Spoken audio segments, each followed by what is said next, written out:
Assalamualaikum warahmatullahi wabarakatuh, pemirsa Gapai Kemuliaan yang dirahmati Allah. Apa kabar Anda hari ini? Semoga Anda senantiasa sehat dan selalu berada dalam lindungan Allah Subhanahu wa Ta'ala. Amin ya Robbal 'Alamin.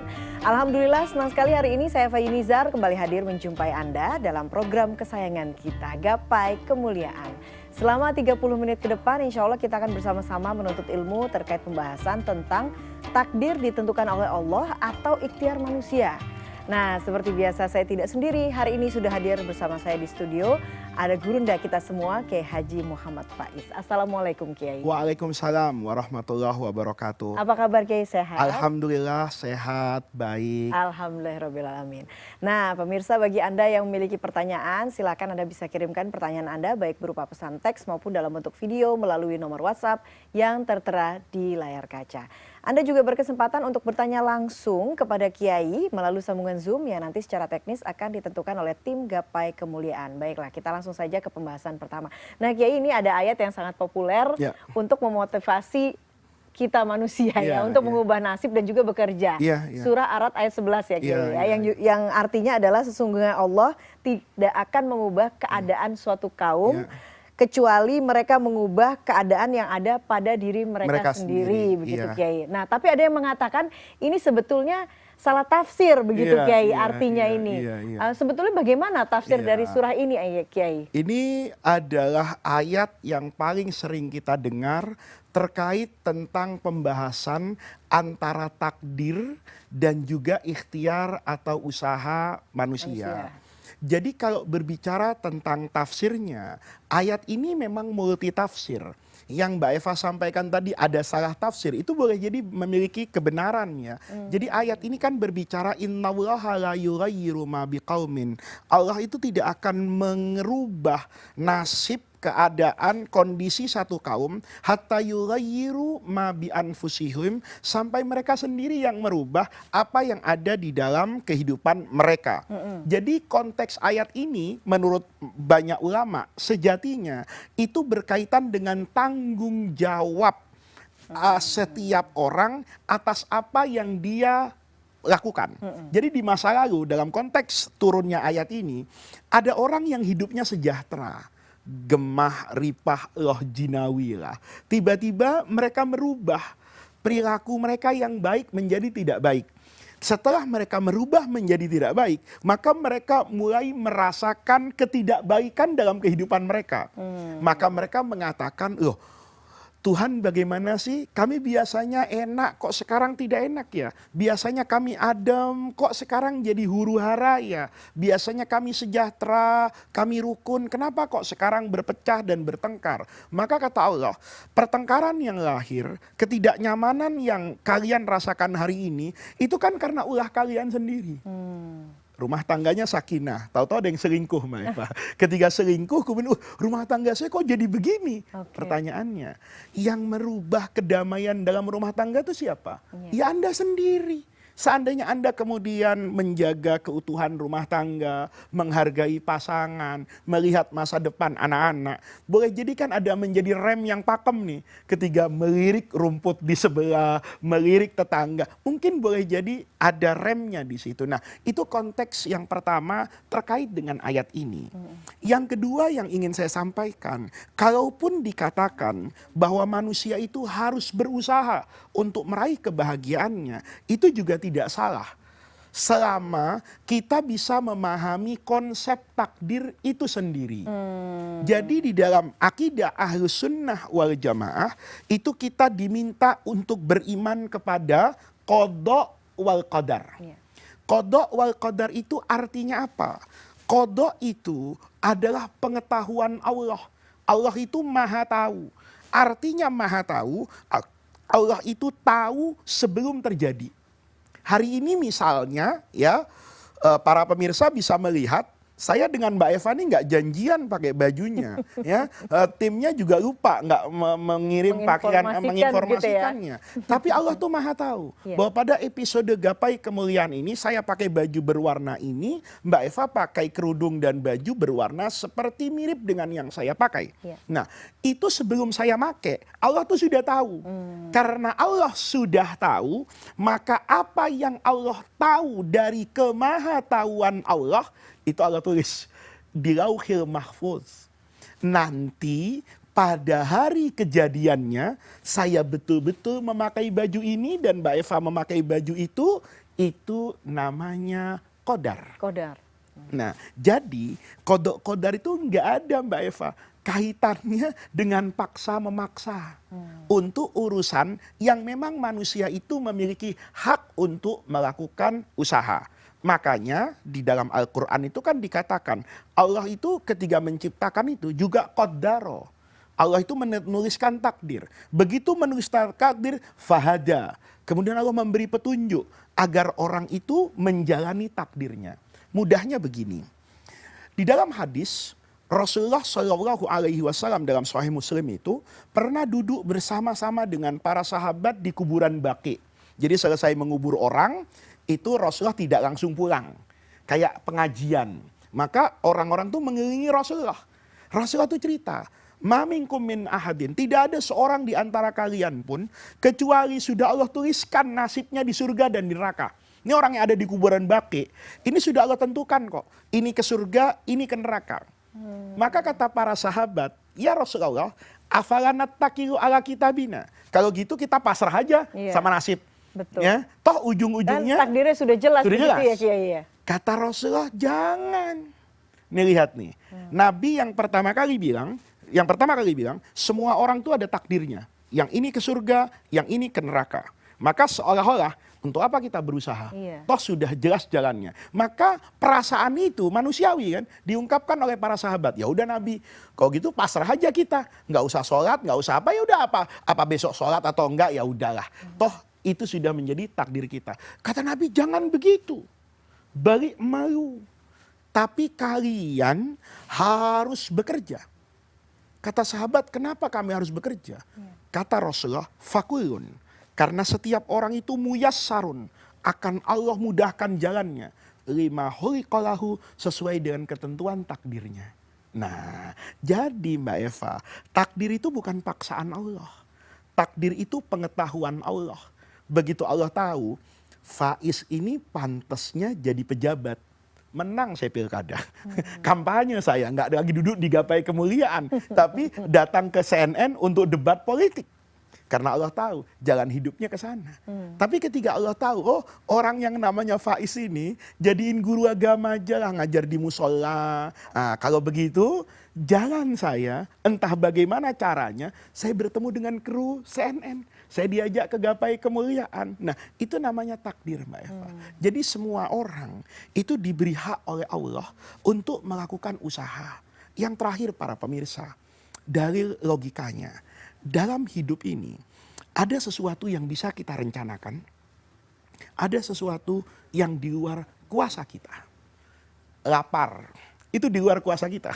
Kadang-kadang kita baru makan loh. Tapi tiba-tiba merasa lapar. Kadang-kadang kita nggak makan-makan, tapi kita nggak merasa lapar. Berarti lapar itu tidak dalam kuasa saya. Itu dalam kuasa Allah. Hidup dan mati itu sebenarnya dalam kuasa Allah. Saya lahir dari rahim ibu siapa? Itu dalam kuasa Allah. Gunung mana yang mau meletus? Itu dalam kuasa Allah.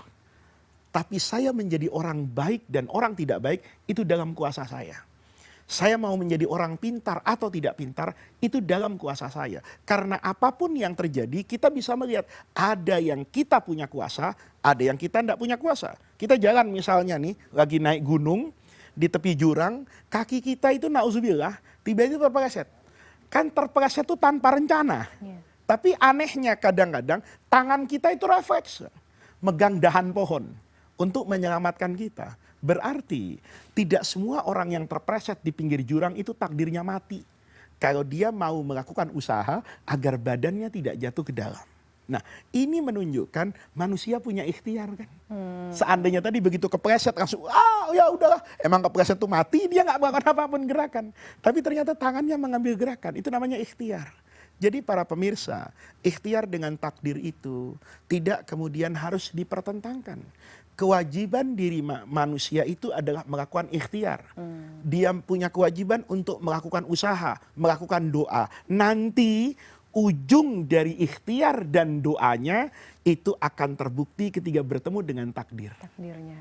Oke, nah ini masih terkait dengan takdir, Kiai. Iya, Mengapa kemudian Allah Subhanahu wa Ta'ala itu menakdirkan seseorang itu hidupnya susah, iya, misalkan, iya, tapi ada juga yang hidupnya bahagia, iya, senang, iya, banyak rezeki begitu, iya, Kiai. iya, Nah, bagaimana kemudian kita harus menyikapi ini, mengimani ini begitu, iya, Kiai. iya. Tapi kita akan bahas setelah jeda ya, Kiai. Kita akan bahas sesaat lagi. Jangan kemana-mana, Gapai Kemuliaan akan segera kembali sesaat lagi.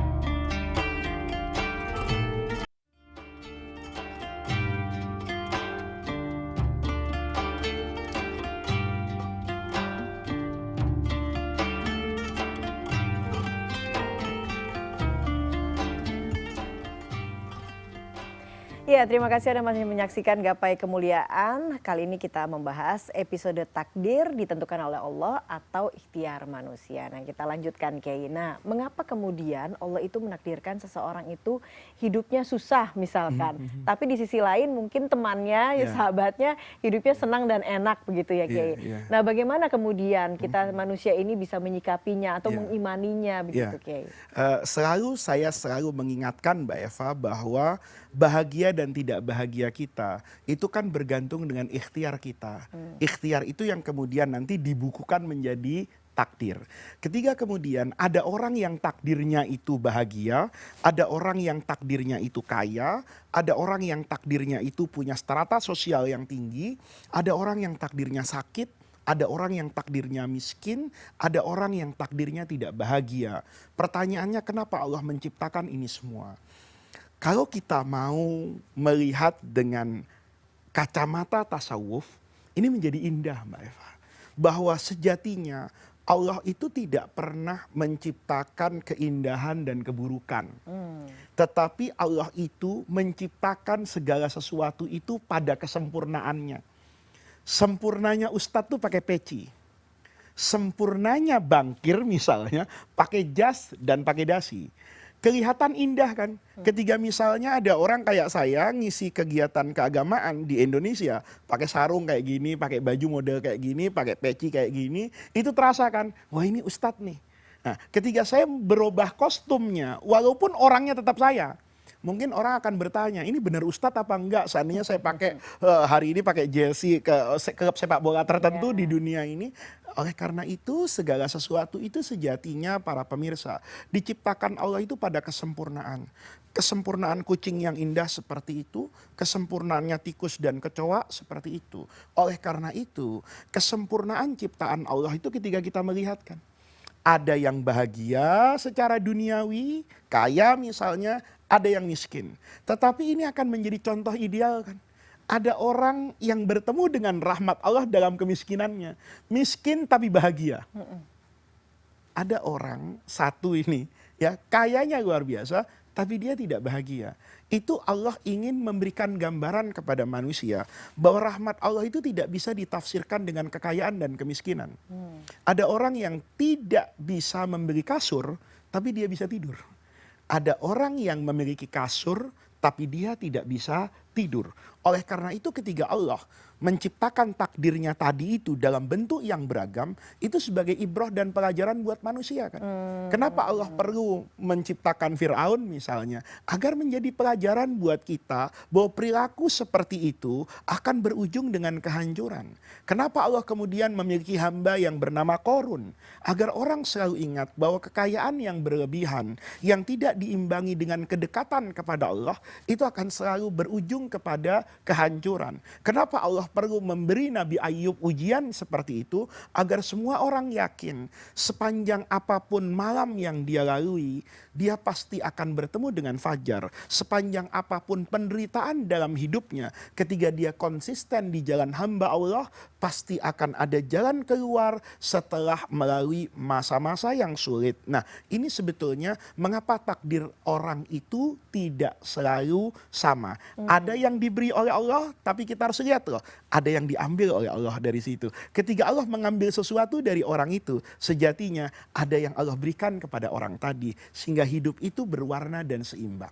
Nah, pertanyaan selanjutnya Kiai, bisakah takdir seseorang itu berubah sebetulnya Kiai? Iya. Allah yang membuat hukum.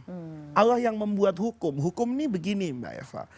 Ada seperti payung besarnya. Payung besarnya apa? Misalnya Allah sampaikan kepada Rasulullah, siapa orang yang rajin silaturahmi, itu akan diluaskan rezekinya dan juga akan dipanjangkan umurnya. Tafsirnya menjadi dua. Ada orang yang mengatakan sejatinya umurnya itu tidak dirubah sama Allah. Tetap saja 60 tahun mati ya 60 tahun. Tetapi dampaknya bisa jadi karena dia rajin silaturahmi, menolong orang. Setelah dia nggak ada, nama dia tetap disebut. Ingat nggak waktu masih ada dia? Nggak ada orang miskin di kampung kita. Pasti dia bantu. Orangnya sudah nggak ada, tapi tetap disebut. Ini kan umur juga. Ada yang mengatakan enggak. Allah itu membuat aturan. Allah tuh maha tahu. Kalau si A itu umurnya cuma 70 tahun. Tapi karena manusia itu punya hak untuk melakukan ikhtiar dan usaha, kata Allah, kalau dia kemudian rajin silaturahmi, akan saya panjangkan umurnya 10 tahun dari sesuatu yang sudah saya ketahui dalam takdir tadi. Maka dia dipanjangkan umurnya. Oke. Nah, apa saja cara-cara atau ikhtiar-ikhtiar yang bisa dilakukan seseorang Kiai untuk mengubah takdir tadi Kiai ya, sudah menjadi ketetapan Allah, tapi kemudian kita bisa maksimalkan atau bagaimana itu Kiai? Ini pertanyaannya ini memiliki banyak cabang Mbak Eva. Kalau dijawab yang pertama, manusia yang paling bahagia itu adalah manusia yang bisa berdamai dengan takdirnya. Selalu melihat esensi rahmat Tuhan pada apa yang menjadi nasibnya. Ketika misalnya ada orang ditakdirkan menjadi orang miskin, tetapi dia punya kesabaran, punya anak-anak yang bersyukur, punya istri yang tabah, maka dia akan mengatakan, ya Allah, alhamdulillah saya diberikan rezeki anak-anak yang mandiri dan kuat. Sementara anak lain yang boleh jadi kekayaan bapaknya luar biasa, tidak punya sifat kemandirian.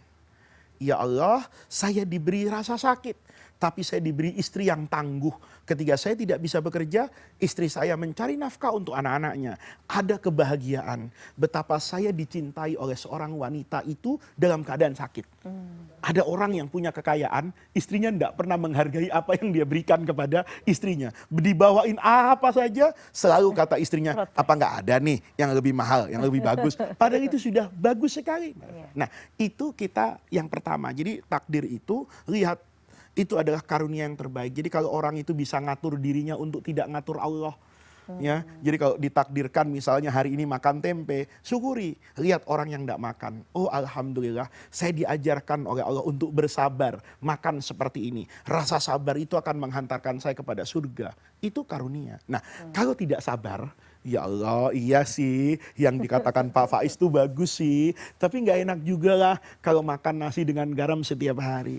Maka yang bisa dia lakukan adalah bertakarub kepada Allah, adalah meminta kepada Allah. Dan yang saya ingatkan para pemirsa, jangan pernah meminta detail kepada Allah, tapi mintalah rahmat Allah. Karena kita tidak pernah tahu apakah bahagia itu dalam kekayaan, atau justru kita bertemu dengan kebahagiaan itu saat kita sakit. Itu semua adalah wewenang Allah yang maha tahu. Oke, baiklah Kiai. Kita masih akan lanjutkan Kiai, tapi kita akan break terlebih dahulu. Jangan kemana-mana, Gapai Kemuliaan akan segera kembali sesaat lagi.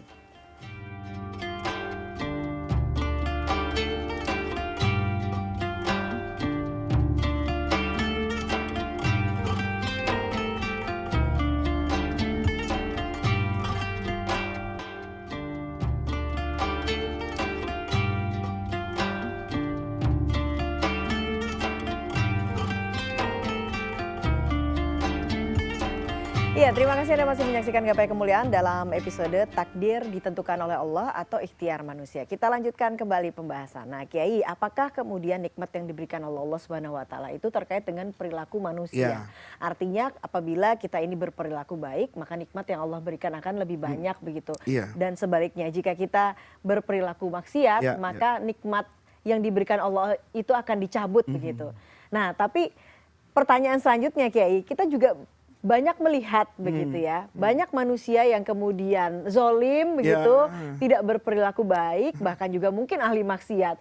Kalau kita lihat rezekinya baik-baik aja, Kiai, Rumahnya bagus ya. rumahnya bagus, mewah, ekonominya Iya. juga bagus, dan mungkin Iya. bahkan punya posisi yang baik, Baik, begitu ya iya, di iya, masyarakat. iya. Nah itu bagaimana penjelasannya, Kiai? Itulah sejatinya kata kunci menjawab pertanyaan yang nomor satu tadi. Jadi saya ketika Mbak Eva tanya nomor satu tadi, saya agak bingung juga nih. Bagaimana saya akan memulai jawaban yang sangat panjang. Tapi Mbak Eva membantu saya dengan melakukan pertanyaan yang nomor dua. Artinya apa para pemirsa?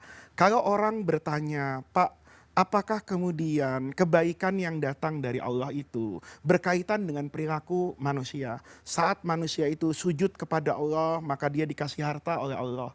Kalau kita mengukur Allah dengan begitu, maka kita mendegradasikan Allah. Hari ini ada banyak orang yang beribadah kepada Allah, tapi banyak orang juga bermaksiat kepada Allah.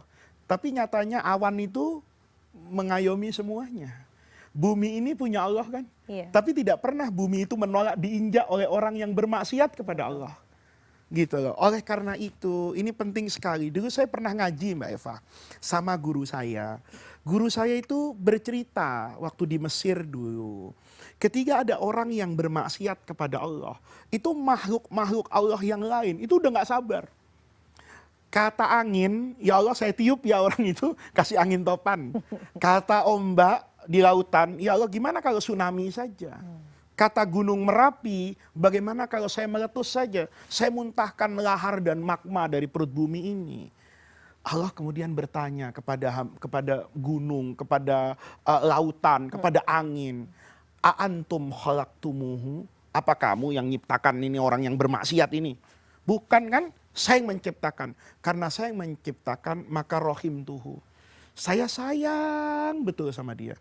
Sejauh apapun dia melangkah menjauh dari saya, selalu saya katakan, kata Allah, ayo nak, ayo jangan pernah lupa pulang hambaku. Sejauh apapun, itu namanya rahmat Allah. Jadi Mbak Eva, saya dulu orang yang punya pemahaman seperti pertanyaan tadi. Kalau sholat saya semakin kencang, gaji saya semakin nambah. Karir saya semakin kinclong. Itu dulu. Iya. Setelah saya lebih banyak belajar, lebih banyak mengaji, bertemu dengan begitu banyak orang, pengalaman hidupnya pun menjadi lebih luas, saya diajarkan oleh guru saya bahwa relasi antara Allah kepada hambanya itu dibangun dengan rahmat dan kasih sayang. Karena ujungnya Allah itu selalu ingin memberikan rahmat kepada hambanya. Maka ada orang nih Mbak Eva yang asalnya kaya. Kaya ini kan bisa dipahami juga bagian dari rahmat Allah. Karena kaya, rumahnya pakai AC, sajadahnya bagus, sholatnya husu. Bisa jadi. Iya. Tapi lama-lama kekayaannya itu membuat dia lupa dari Allah. Daripada beli sajadah yang bagus, kayaknya enakan beli apartemen yang bagus. Enakan kita jalan-jalan. Dia menjauh dari Allah kan. Nah ketika dia menjauh dari Allah, tiba-tiba misalnya jatuh miskin. Orang sering mengatakan jatuh miskin ini azab peringatan dari Allah. Sejatinya bukan. Ketika dia jatuh miskin, apa yang terjadi biasanya? Balik nih, kamu sholat lagi nih, balik nih Mbak Eva, sholat lagi nih, balik nih istighfar lagi. Ketika dia sholat, ketika dia istighfar, dia sedang mencari apa? Rahmat Allah. Sejatinya Allah tuh hanya ingin satu dari hambanya. Dia ingin selalu kita itu ada dalam rahmat Allah. Oleh karena itu ada orang yang bertemu dengan rahmat Allah karena kekayaannya, tapi tidak sedikit orang yang baru bisa bertemu dengan rahmat Allah karena kemiskinannya. Ada orang yang bisa membaca Al-Quran saat dia kaya, tapi ada orang yang hanya bisa membaca Al-Quran kalau dia diberi sakit. Oleh karena itu, ketika ada orang diberi sakit, itu bukan berarti Allah memusuhi dia, tapi Allah sedang menyayangi dia. Kamu sudah terlalu lama jauh dari saya ingin kamu kembali mendekat, tetapi kamu tidak bisa mendekat dengan saya, dengan kasur empuk di rumahmu yang mewah itu di Jakarta Selatan. Kamu bisanya akan kembali kepada saya kalau kamu hidup di tepian sungai dengan keterbatasan rumah, kamu kembali sujud kepada Allah. Bukankah nanti kunci kebahagiaan manusia kalau dia sujud kepada Allah? Baiklah Kiai. Semoga kita termasuk golongan orang-orang yang mendapatkan rahmat dari Jadi kata Allah. kuncinya Mbak Eva adalah sejauh mana kita merasa dekat kepada Allah. Kalau kita kaya tetapi jauh dari Allah, kita harus yakini bahwa kekayaan itu bukan nikmat sejati, dia hanya nikmat tipuan. Tapi ketika kita merasakan kesulitan tetapi hati kita selalu ridho bersama Allah, kita harus yakini disitulah sejatinya kebahagiaan yang Allah berikan kepada kita. Dan disitulah sejatinya rahmat Allah begitu Iya, ya Kiai. iya. Baiklah Kiai, terima kasih untuk ilmu yang sudah disampaikan, diberikan pada kami semua pada pagi hari ini. Dan pemirsa, usai sudah jumpa kita kali ini dalam program Gapai Kemuliaan. Semoga kajian kita hari ini membawa manfaat dan menjadi wasilah kita untuk menjadi hamba Allah yang lebih bertakwa. Semoga Allah senantiasa mudahkan kita dalam menuntut ilmu. Saya Eva Yunizar dan Kiai Haji Muhammad Faiz undur diri. Terima kasih atas perhatian Anda. Wabillahi taufik wal hidayah. Wassalamualaikum warahmatullahi wabarakatuh.